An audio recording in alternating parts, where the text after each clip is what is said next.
Днес ще говорим за енергията на числото 2 и това са хората родени на 2, 11, 20 и 29 число. Тоест в сума датата ви на раждане трябва да дава числото 2. Енергията на двойката коренно се различава от енергията на единицата.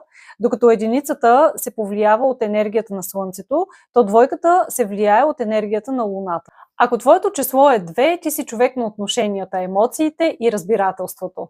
Усещаш хората много добре и често разбираш как се чувстват, дори без да го казват.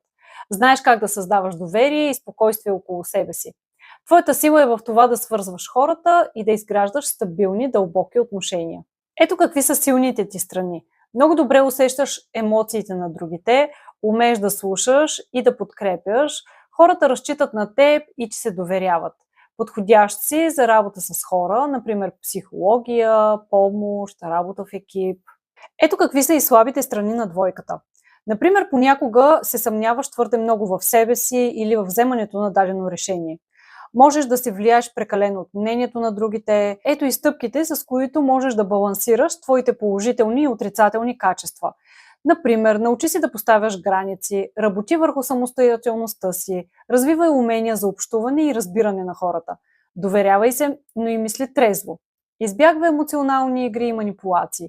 Също така, взимай решения по-уверено. Ако ти си число 2, то ти си естествен дипломат и човек, на който другите могат да се опрат. Когато се научиш да пазиш себе си и емоциите си, твоята чувствителност се превръща в истинска сила, а не слабост. Абонирайте се за канала и гледайте следващото клипче, където ще разглеждаме енергията на хората родени на 3, 12 и 30 число. До скоро!